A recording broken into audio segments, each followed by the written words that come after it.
A true sense of purpose doesn't come from what we can do to get. It comes from what we can do for others. I'm an idealist. I want to live in a world in which the vast majority of people wake up every single morning inspired to go to work, feel safe when they're there, and come home fulfilled at the end of the day. I had a good career in advertising, and I completely lost my passion for what I was doing. It made me feel like my job was stupid. From Martin Luther King to Apple computers, it doesn't matter. Those with the capacity to inspire. Every single one of them, regardless of their size, regardless of their industry, thinks, acts, and communicates from the inside out. They all start with why. When you have the why, it gives you this calm confidence that when people are yelling and screaming at you what you should do, you go, I'm good, I'm on my path. And so you've never seen a TM when you see the golden circle or why. And the reason is because I want others to take it. I want others to build on it. All of those techniques used to build a company in the 80s and 90s, they're not working anymore. What happens? Innovation suffers, engagement suffers, productivity suffers, trust suffers. So okay, you bastard CEO who thinks all the stuff that I talk about is craziness, and you don't have time to make these changes. We don't have time. It's a war out there. I know guys who go to war, and I'll tell you, it's not a war. You tinker with money.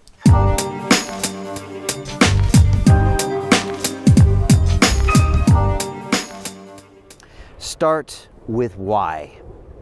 What is your why? This is a concept I heard about years ago, and I watched this man talk about the why of a business before the what and the how. And I was fascinated, and I've been thinking about the why of London Real for years, and I've always thought about the whys of certain businesses. And the why really tells you so much about what they're about, and ultimately we buy things and buy into things because of the why, and much less because of the what. And that is the message of Mr. Simon Sinek, author, TED speaker, just all around pretty fascinating guy. And we had really one of our most epic conversations ever on London Real, and it was a true honor to finally get to spend time with Simon. And he told us about his journey, and much like me, he lives his journeys. His books are about his life, and the reason that he started with why is because he had a successful advertising agency in New York with blue chip clients, doing great business, making great money, and yet he was unhappy. He was horribly depressed, and he wanted to find out why. And so he started with his own why.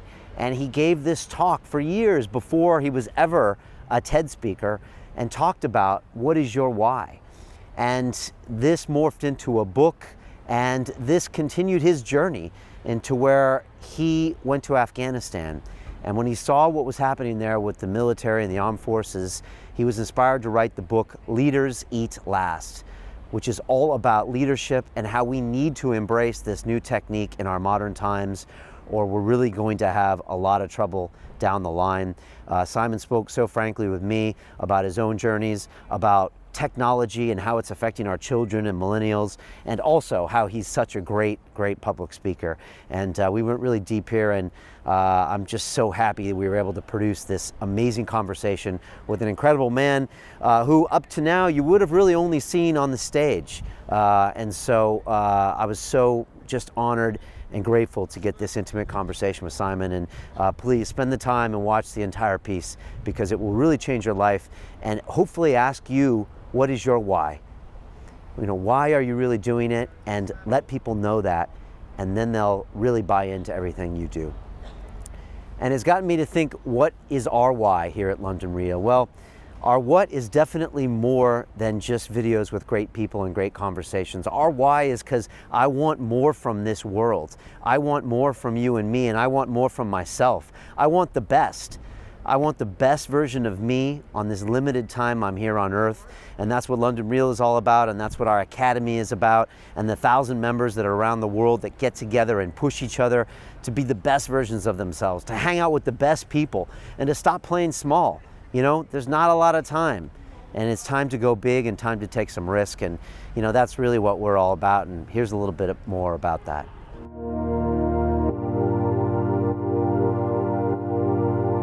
The entrepreneurial journey, it can be a lonely road. I push myself in so many areas, but you can't do it all yourself. The thing about the Academy is it's like, look, you have the ideas, you have the ability, you have the skill, and you have the sort of ambition for yourself. But when you have a group of people pulling you forward, it's so important. Accountability is what's missing from most of the programs or any gurus or any internet mentor that I had before. I wanted to get some accountability. I wanted to make myself accountable to a group, to you. The reason we started the Academy is because I felt like we were doing these amazing talks, like we'd have a Peter Sage episode or a Dan Pena episode or a Kala or someone, and you get super inspired, and then YouTube stops, and then you go back to your life and you don't make any changes. And it was just like, it felt like, what are we doing? If you're designing your life right, the good times are now. And in a few years, you'll look back and say, wow, that was amazing. The thing about the Academy is it has so many different sort of layers to it. I think your web seminars are awesome. The way you broke it down and the style of your teaching is pretty awesome. I like the feed. When I have to motivate myself, I kind of look at others struggling and getting over those struggles. So I actually follow daily the feed. Best feature would be the sort of Facebook aspect of it, the social media aspect of it, as in creating a profile with your goals, your dreams.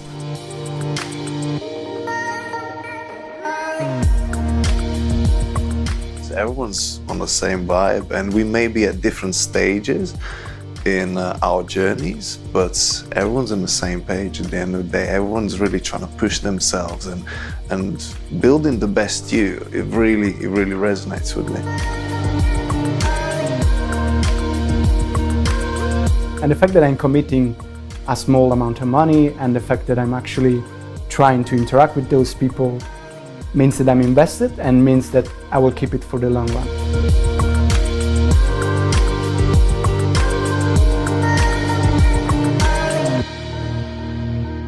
You have to be serious about yourself and what you want to achieve. And if you're serious about yourself, this is going to be such a fantastic platform.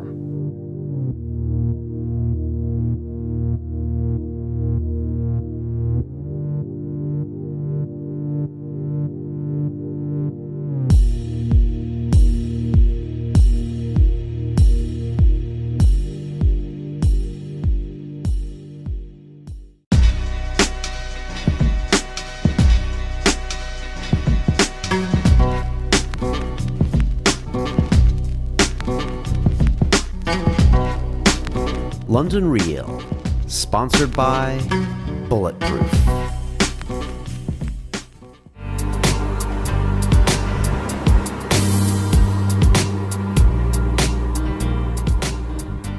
This is London Real. I am Brian Rose. My guest today is Simon Sinek, the TED speaker, ethnographer, and author, best known for popularizing the concept Start With Why, which became the second most watched TED Talk of all time. You are the author of 2 books, Start With Why, How Great Leaders Inspire Everyone to Take Action, and your newest book, the New York Times and Wall Street Journal bestseller, Leaders Eat Last, Why Some Teams Pull Together and Others Don't. You speak around the globe, teach leaders and organizations how to inspire people, and comment for the New York Times, Business Week, and Inc. magazine. Simon, welcome to London Real. Thanks for having me. It's a pleasure to have you here, and welcome home to the UK. You spent time here. You went to South Africa. I think you came back, and now you live in the States. What's it like to be back, and what's it like to have lived in so many different places? Well, it's always nice to be back. I mean, I have family here, and I don't feel like a tourist when I come here, even though I may do touristy things. There is a sense of familiarity which I always enjoy, like going to a childhood home, you know. So that's great. And growing up all over the world, you know, it's very funny. People ask me the question, you know, doesn't it bother you don't really have roots anywhere? And the answer is, I don't know. I don't have anything to compare it to. You know, that was my upbringing. and it was pretty great. Lived on 4 continents by the age of 10. It's definitely added to who I am and how I see the world, for sure. But yeah, I had a great upbringing, no complaints. And when you were getting your education here, at one point you almost went to be a barrister and went into law. That's true. And then didn't. That's true. Do you ever think about that inflection point in your life? No. I graduated college in the States and then came back here, and with the idea that I would become a barrister and live the rest of my life in the UK. And half a law degree in, I realized I didn't want to be a barrister, didn't want to be a lawyer, and decided to leave law school, and coincidentally was dating a girl who happened to be studying advertising. She was an American exchange student, and she's like, you should look at advertising. And I went, sounds good, and then sort of set myself on this path of going into advertising and decided to do it back in the States. I went back into the States and went into advertising, and the rest is history, you know? That's so crazy. It's funny how the world works. I would have thought you had had some, urge or some fascination with advertising or marketing your whole life. No. No. I mean, I like the idea of what I used to describe it many years ago as the big sell. You know, I like the idea of putting together an argument that would, the words I used back then were, convince somebody that they should choose this over that. And for me, the big sell was as true in a courtroom, which is why I wanted to be a barrister, not a solicitor, as it was in advertising. I had to put together an argument to convince someone that someone was guilty or not guilty. I had to put together an argument to convince somebody that this is better than that, you know? So to me, it was exactly the same thing. And there's a public speaking component in the barrister world as well, because you're presenting arguments. Right. Were you good at that when you were trained to be a barrister? I didn't know. Okay. I didn't know. It wasn't something that I grew up doing. I've always been a behind-the-scenes person. I like being behind the scenes. Like whenever I did like theater stuff in school, I was never on the stage. I was always behind the scenes. In fact, I resisted the front. And even now, I don't consider myself a front of the stage person, and don't really crave it, quite frankly. It has become part of my life, and it's part of the way I spread my message. But I'm still a behind the scenes person. In fact, the work that I do now, even now, that I'm proudest of, is the stuff that people don't know anything about and don't know that I do, and is not on any website, and I don't talk about it, and it just happens, you know. Okay. And it's all the behind the scenes work that I'm generally my happiest. Because people know you for the big TED Talks, the big books, but you do a lot of work with corporations, charities. There's a lot of different things. Government, you do. politics, military, Right. And it's all behind the scenes. Take me back to 2009. Mm-hmm. Puget Sound, Mm-hmm. bad microphones, Mm-hmm. flip chart, Mm-hmm. a 3-letter organization that at this point probably not that many people had heard of. The people in the know had, but it wasn't a global phenomenon. You get up to talk, for 18 minutes. Did you know how big of a platform that could potentially be? Did you? What was happening? So right then? TED was already starting to become a thing, and it was still a thing of prestige. And so when I got the invitation to do it, I was very honored. It still had prestige, and I'm under no illusions that I'm very lucky as to the timing, because as you said, TEDx was a very new thing, and there weren't that many TEDx events, and there weren't that many TEDx talks. If I had done my talk today, with 25,000 talks and 1,500 events a year or whatever, something ridiculous, there's no way that my talk would have gained the popularity that it did. There's just no way. It just would have been buried in the masses. You think so? Oh, 100%. Really? Okay. So I got very lucky with that. And so it was an honor to show up. And I gave a talk to a room of 50 people, 60 people, something like that. It was pretty small. And yeah, I mean, the microphone, I was the first speaker of the day. And so the microphone broke in the middle of the talk. So I'm changing mics. But you were smooth on that change. I mean, what am I going to do? It goes long and somebody hands you a new mic, you take it. Right. I'd been speaking on that message already for a few years. I'd already been giving the start with my message for 3 years before there was any TED Talk, any book. But it was always long form. It was always an hour and a half. And so I'd already had practice being on a stage. Never done it in 18 minutes. That was the part that I was nervous about, not the actual talk. And I guess practice, I knew what to do when the microphone broke. Can you talk about the genesis of that idea? Because you went into the marketing space and the advertising space, but then you got a bit disillusioned. But you were cognizant enough to recognize in yourself that there was something missing in your why. I was wondering if you could talk about that part of your life. Yeah, my story is kind of not that different to a lot of people, to be honest. I had a good career in advertising and was working on new business pitches and stuff for the company I work for. And I lived through September 11th in New York. And, you know, September 11th affected many people in different ways. And one of the things it did to me was it made me feel like my job was stupid. You know, like, I remember trying to come, and my office was really close to Ground Zero. And I remember coming back to work when we were allowed to, because the area was closed for a few weeks. I remember going back to the office just thinking, what value am I providing here? Like this industry and my job are ridiculously stupid, you know? And so I already had an eye on sort of doing something else, and I had an entrepreneurial spirit. And I considered myself more of a marketer than an advertiser anyway.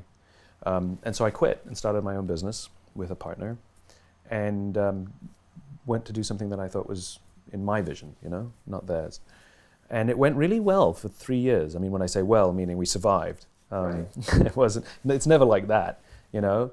It was more like that, but we did okay. You know, there's over 90% of all small businesses fail in the first 3 years, and we made it. You didn't, right? And we didn't. So I mean, like that's like that. We joined a very elite club, you know. But year 4 was very different for me. I had already bought out my partner, and I completely lost my passion for what I was doing, and I didn't know why. And people say stupid things to you, like follow your passion. You're like, I'm doing the same thing and I don't love it anymore. Like, do what you love. You're like, same thing, you know. So I was confused as to what it was. Plus I was embarrassed because superficially my life was pretty good. I made a decent living. We had amazing clients. Like we had blue chip clients that we had no business having at our little company. We did great work, well respected by our clients, and yet I didn't feel it. And so I was very embarrassed by the fact that it's like, you know, I'm unhappy, you know, it's like everything looks just fine, you know? So I didn't talk about it. And I would say that all of my energy, instead of going into building my business, all of my energy went into pretending that I was happier, more successful, and more in control than I actually felt, which is a pretty dark space. Yeah. But you're the leader of that organization, so you have to put that. And so you put on this air that you got everything under control, and your family asks you how you are, and everything's under control. And you know, I would go to business conferences to learn how to like build my business, and that actually made me feel worse because I'd have all these people standing on the stage telling us how we should build our businesses, and all I could hear was everything I was doing wrong, as opposed to what I should be doing. And so it actually made me feel even more depressed. And it wasn't until a good friend came to me, concerned about me. She saw that there was something different, and she was worried for me. And I remember the conversation. She was very nervous, sort of coming to me, but like, you know, trying to approach, basically challenging you, like your life is not as you claim it is. And it really allowed me to admit that I was unhappy. And that gave me the courage to find a solution. The fact that I had a friend in my corner who was there that I could cry to and say, I don't know if I can do this, gave me courage to find a solution.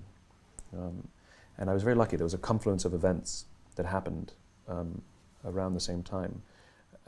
Long story short, I was able to discover that this natural occurring pattern based on the biology of human decision making, that every single organization on the planet exists on the same 3 levels: what we do, how we do it, and why we do it.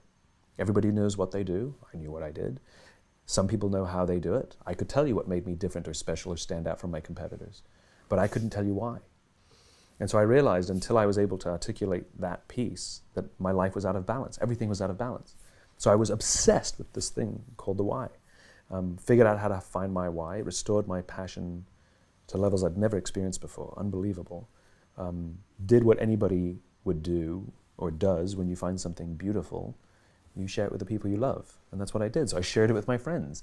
And my friends started making crazy life changes. And they would invite me to their homes to share it with the people they loved. And I would literally, it all started, I would stand in someone's living room in New York City, and people would sit on the floor, and I would give this talk about the why. That's how it all began.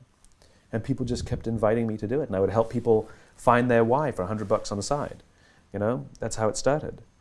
So there was never a time where I said, this will be my career. this I can make my millions with this thing. This thing has commercial, value. It was never that. It was always something to share for free, or at least it wasn't a commercial or academic exercise. It was always something just to be shared because it had value, and that was it. And so that's how I went on. And it's really funny. My why is to inspire people to do what inspires them. And I remember exactly where I was sitting too. I had one of the biggest decisions I had to make in my life, which was the first test of my why after I had discovered it, which is I've got this magical thing that clearly has value. Do I copyright it, rights protect it, keep it for myself, put a little TM every time you see it anywhere in the world, and literally sell everything and own it all? Or do I look for opportunities to just share it and give it away whenever possible? And if my why is to inspire people to do what inspires them, there was no choice. I only had one option. And so you've never seen a TM when you see the golden circle or why. And the reason is because I want others to take it. I want others to build on it. I want the idea to spread. It's not mine. I simply put the concept into words. It belongs to whoever wants to use it. And the reason it has spread is because that was a strategic decision many years ago that it should spread. You had probably people saying you better copyright it. Yeah, I had all that. And you were like, "You're no. crazy." Yeah, I had Right. all that. Mm-hmm. I had all And that. it's probably been shared more by the fact that you weren't trying to control it. Yeah, and I'm proud of that. I tend to think that my life is the tip of an iceberg, meaning no matter what I've been able to accomplish or do, there's so much more to do still. I'm an idealist. I have a vision of a profoundly different world than the world that exists now. I want to live in a world in which the vast majority of people wake up every single morning inspired to go to work, feel safe when they're there, and come home fulfilled at the end of the day. That is not the world we live in now. That is the world I want to live in, and that is the world I want my friends and family to live in. And so all of my work is committed to building that world. Well, I know I'm one piece of a jigsaw puzzle, and it's going to take a lot of us who are all working on different things. My job may be to preach. Like, when you do a jigsaw puzzle, you put the box against the wall and then you do the jigsaw puzzle. Well, my job is to point at the box and remind people what we're building. That's my piece of the puzzle. I'm a preacher, right? And others play another role. Your job is to help disseminate the messages. Somebody else's job is to build the company based on those messages. Somebody else's job is to demand that their leaders provide that thing. So we all have a role to play, and we all put our pieces down until we have the picture formed. So no matter what I've accomplished, we're nowhere near that picture. So I always think of myself, like I said, that my work is tip of the iceberg. I still have much to do. But the one thing I'm really proud of is that the concept of why is now in the vernacular. When I started this, no one ever referred to their why. And nobody ever said that company needs to know their why or doesn't know their why. And people who have no idea who I am, and journalists who are writing who've never read my work or seen me speak, are now using that vernacular. That to me is, I'm proud of that, because what it proves is that the message resonates, is that people have taken it and made it their own and use it as the currency, as the vocabulary of what they're trying to communicate, which previously was unclear. And so most of us are out there doing things that we probably shouldn't be doing and that we don't really enjoy doing. Right. And so there's massive inefficiencies in the Sure. world. And that if we can get these people aligned to find out Sure. what they want to do and then believing it with all their passion, then everything just can go up 10x, 100x, 1000x. Mm-hmm. And here's the folly: it's good for business. That's the joke. That's the joke, which is people who know their why, people who are working for companies that align with their why, people who feel like they belong, people who feel trusted and trusting, people who feel that their work is valued and valuable, work harder, are more productive, are more innovative, they are much better employees. And the joke is, when we offer our people that, those companies invariably outperform their competition over the long term, almost always. Costco significantly outperforms GE over the long term. The Hale General Electric has half the stock value of Costco over the long term. GE stock value looks like this if you go from when Jack Welch came into power, right? Back in the early 80s. Literally, it's a roller coaster. Sometimes you're up, sometimes you're down. It's an absolute roller coaster when you look at it. But they were hailed because of the steep spikes. And you look at Costco, that for years the analyst community criticized because their stock price was flat, and that they spend too much time and too much money investing, these are the analysts' words, investing in their employees and their customers and ignoring their shareholders. And if you look at it on an annualized or quarterly basis, the stock price certainly looks flat. But if you pull back over 30 years, this is what GE looks like, and this is what Costco looks like. GE needed a $300 billion bailout in 2008. That's not a stable company. That's not a good company. That's not a company that's built to last. That's a company built for short-term gain at the expense of human beings, right? Costco, where they prioritize people, was the steady, beautiful upslope and unbelievably stable. And when bad things happen in the economy, little bumps, okay? So if you invested $1 in GE the year that Costco went public, which is about December 1984, so Jack Welch had been in office about 3 or 4 years, you would have made 600% on your money in GE today. If you invested $1 in the S&P, you would have made 600% on your money. And if you invested $1 in Costco, you would have made 1,200% on your money. 2x GE, 2x, in a much more stable fashion. That's called investing. That's called stability. That's called a well-led company. That's called a company built to last, right? And invariably, those companies always prioritize their people. And what do you see from the outside when you see Costco? Can you see it in a minute when you look at the language they use or culture, employees? Is it very stark difference? Sure, visit there. If you work there, you feel trusted and you trust the people you work with. You don't walk around with the sense of, you come from banking, you know, nobody trusts each other. You walk around waiting for somebody to stab you in the back. Yeah. Even Jack Welch complained about the finance arm, when he bought GE, because he said they were even worse than everyone else. They just wanted to get paid. But the joke was he was the one who pioneered shareholder supremacy. He was one of the ones who pioneered rank and yank. He was one of the ones who pioneered using layoffs to balance the books. So he built the culture he got. So he cannot complain. That's exactly what he built, right? A company built for the short term. It's kind of an Congratulations. of the management techniques before him, right? I come in, I do this, we charge this. Right. Yeah. And the problem is, CEOs used to be compensated based on how well the company performed. Now they're compensated based on how well the equity performs.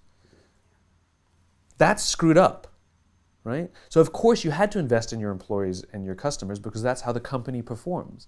Now, if you announce layoffs, the stock price goes up. Figure that one out.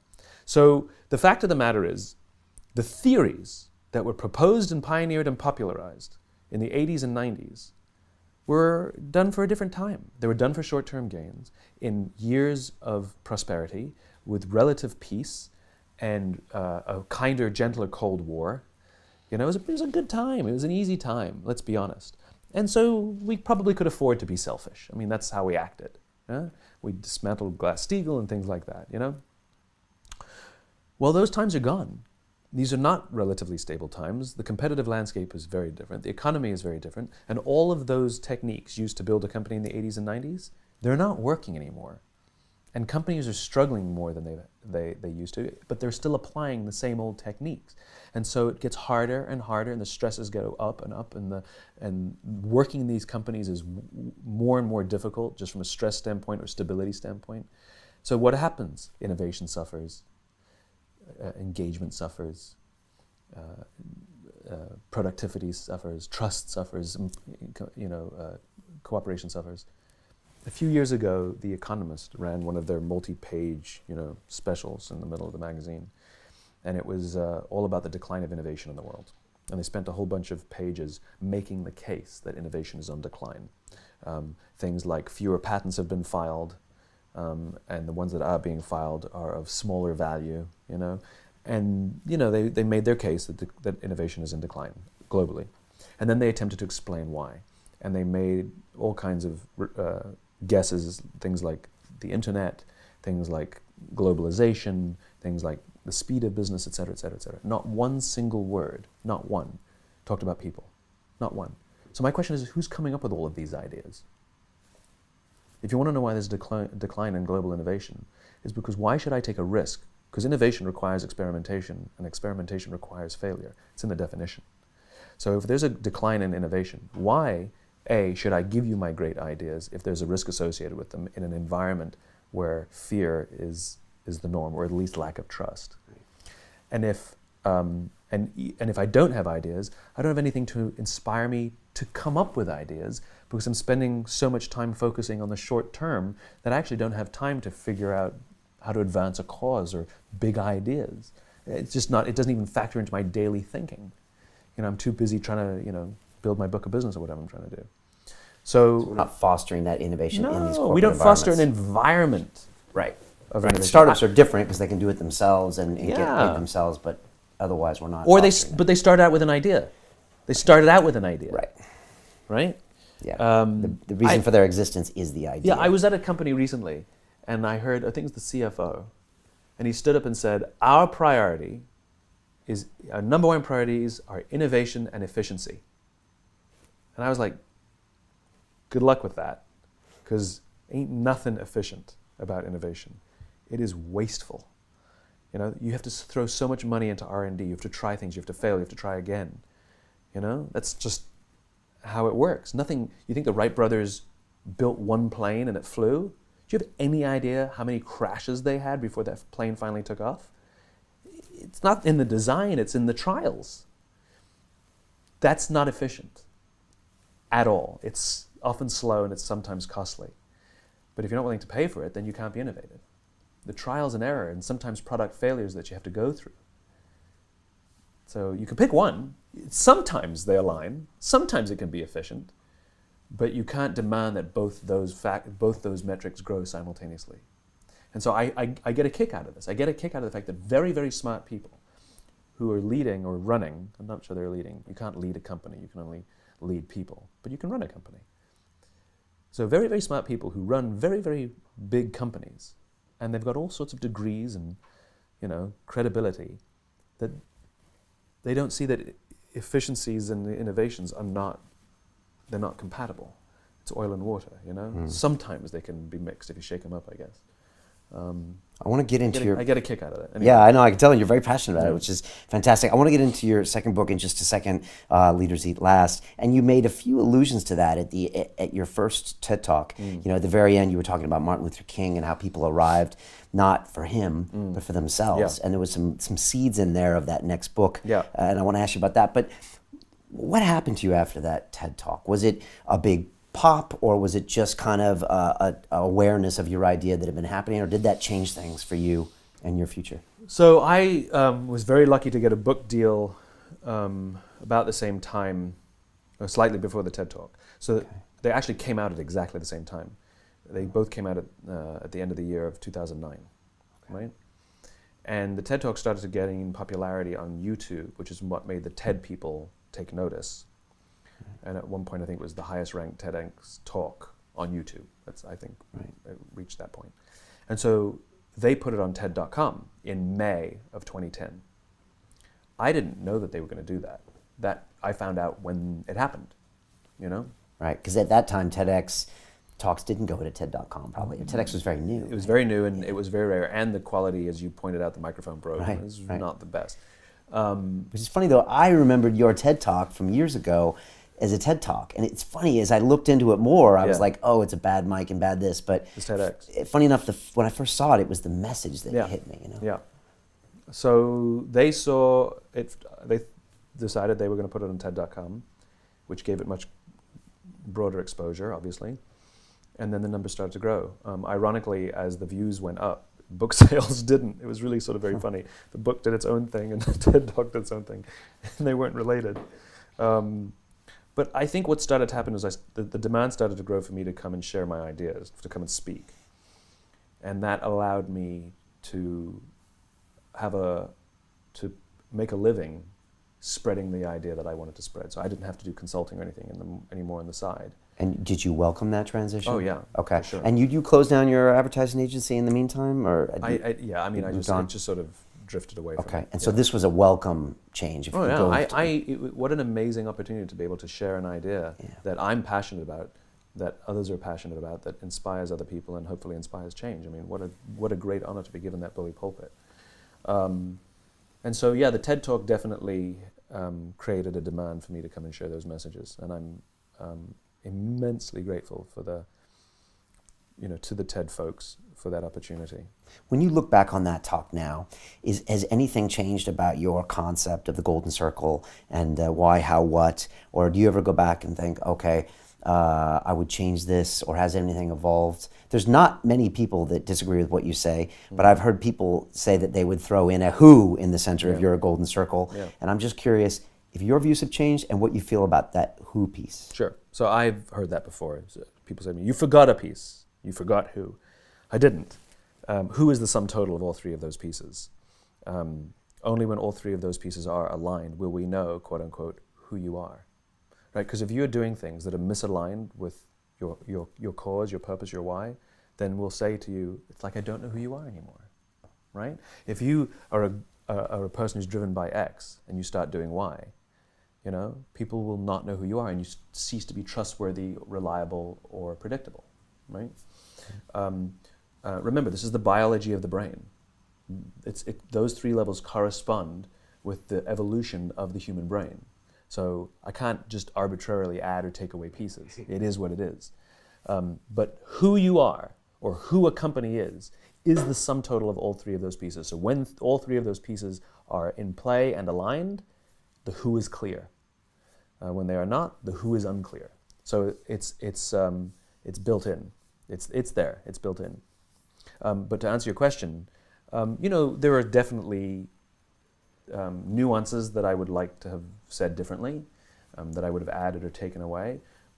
And I think every author feels the same way. Your book is never, the minute it comes out, you're like, right.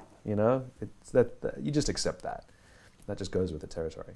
But no, I'm still a devotee to the purity of the original idea, and it serves me in how I live my life and sort of manage the business as well. And what's also funny as an aside is we don't actually talk about the business. I talk about running the business, but we don't actually run a business. We've never had a discussion inside our company as to what's good for the business or what's bad for the business. Should we do this for the business? The only discussions we ever have is this right for the movement? Should we do this for the movement? Will this help the movement? That's how we make decisions. So the why goes front and center of how we make decisions for the company, because we think of ourselves as being responsible for the growth of a movement, not necessarily the growth of a company. One of the big things in that talk was the law of diffusion of innovation. Yeah. I hadn't really heard it articulated like that. And again, this is 7 years ago now. Yeah. How has that morphed over time? Is that something you still talk a lot about? Mm-hmm. And what was the reaction to that part of that talk? So it's not my idea. It's a guy by the name of Emmett Rogers who wrote that down in the 1960s. And what I did with it was reapplied it. It was used, Geoffrey Moore talked about it as it relates to the growth of technology. But I looked at it in terms of just the growth of or spread of any idea. I just took it as a social phenomenon, so I sort of reapplied it.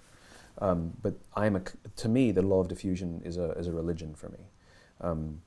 The idea is not to worry about the majority if you want to have an impact in the majority. If you want to have mass market success, mass market stability, or mass market acceptance of an idea, you don't actually aim at the majority, you aim at the early adopters. And when you reach 15 to 18% market penetration, it just tips. It is the tipping point, social phenomenon. The reason being because the early majority will not try something until somebody else tries it first. And so when I say it's become religion for me, I mean it. So we're very good at figuring out and discerning who's an early adopter and who's majority. So for example, when somebody says to me, convince me why I should bring you in to talk to our company. Convince me why we should use any of your ideas inside our organization. My answer is don't. Because you just identified yourself, when you say convince me, you just identified yourself as being a part of the majority. And it's not that I think that you're a bad person, I just think that you're coming at a different time and your time is later. Right. You'll come along later. So I'm looking for the people who go, this is good. I mean, it's not perfect, and it's got, I'm not 100% sure how it works, but it's probably worth it there. There's probably something there that we should pay attention to. Would you like to come and work with us? Those are the people I want to work with. And so we're very, very good at saying no thanks to the people who demand us to convince them And we're very gracious and grateful to those who invite us in to come and help. And that doesn't mean we only preach the converted. We work with some pretty dysfunctional companies, but what we know is the leadership cares about trying to do the right thing, and that's very appealing. Is that good advice for any innovator, to just not to pitch those people that are on that front part of the curve, that are ready to adopt, and save the rest of them for when they are in the cycle later? Yeah, I mean, it's a much more stable way of getting an idea to spread. The problem is you can't predict as to when it'll tip over. That's the problem. People want certainty that my 3-year plan is that by this date it will. I mean, if you have enough money, you can buy popularity, but the minute you stop spending it, it goes away, you know? Like we know if you invest a huge amount of money in advertising, you'll see sales go up. And if you stop advertising, I'm talking any advertising, bad advertising, when you stop spending, the sales will go down. Well, you paid for that. Now, how would you do it without spending the money? You know, how will you do it so that when you stop doing anything? Remember, I don't have a publicist. I never had one through any of the book, neither of the books have ever been reviewed by any major press. They haven't, right? Okay. The reason the TED Talk spread, the reason the books spread, is because somebody else told somebody about it. That's by design, right? Because for 10 years, we've been obsessed with the early adopters. Okay. And so if the work has spread at all, it's because we always put all of our energy and all of our efforts and I would much rather get paid nothing to work with an early adopter than get paid a ton of money to go work with somebody in the majority. Okay. Because I'm not in it for the return, I'm in it for the impact. And so you've got to align your strategy accordingly. And so I love early adopters. I love early adopters. But like I said, when somebody says, how long is this going to take? The answer is, I don't know. It's just like exercise. Consistency is more important than intensity. You can't go to the gym for 9 hours and be in shape. It doesn't work that way. But if you go to the gym every single day for 20 minutes, you will get into shape. The problem is, I don't know when. I know it will take more than a week. I know that. I also know that if you're going every day and you see no results in 6 months or a year, you're probably doing something wrong. I know that. The problem is, I don't know when. I just know it works. I just know it. It's like a relationship. When someone falls in love with you, you know, it's not the big events, remembering their birthday and buying them flowers on Valentine's Day, that they fall in love with you. It's the consistency, it's the little things. It's saying good morning to them before you check your phone. It's getting them a drink from the fridge when you get yourself a drink from the fridge. It's acknowledging them when they talk to you. It's turning off the TV and turning your body towards them when they want to have a discussion. It's little things that you do on a consistent basis, that doing any of those things once or twice does nothing, that eventually, I don't know when, they'll fall in love with you. And you will fall in love with them. That's just how it works. But I don't know the timing. And so the law of diffusion works the same way. It absolutely works. It absolutely works. The exact timing of when it tips is unpredictable. And if you're okay with that, it's golden. And if you know your why. And if you know your why, it gives you the confidence to stick with it. So knowing your why is the equivalent, metaphorically, of knowing that exercise works. You don't have to be a scientist or a doctor to know that it works. Right? We have a sense that it's the right thing to do. Right? And I know that if I stick with it, it will work. I just have that internal confidence. Right? Even though I don't see it and I don't feel it. Even though there's, I can't see any difference from a day-to-day basis on my body. Right? It's the same thing. When you have the why, it gives you this calm confidence that when people are yelling and screaming at you what you should do, you go, I'm good. I'm on my path. It might not be working. And I remember, in the early days of this, when I was starting to understand the power of the why, and I was really starting to understand this thing called the law of diffusion and realize this had to become a religion for me. I had to be obsessed with this because this was the way ideas would spread.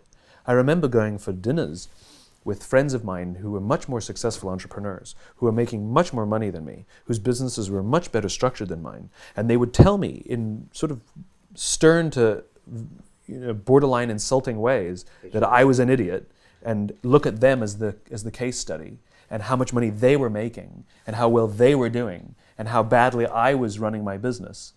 And sometimes it was unnerving because sometimes, like, I was bootstrapping this thing. I mean, I didn't have 2 pennies to rub together, but I still believed that the path that I was on was the right way to do it for me. Not saying for everybody, for me. And it worked. And would you articulate that to them at the time? I couldn't. You couldn't, right? I wasn't able to. Right. I wasn't able to.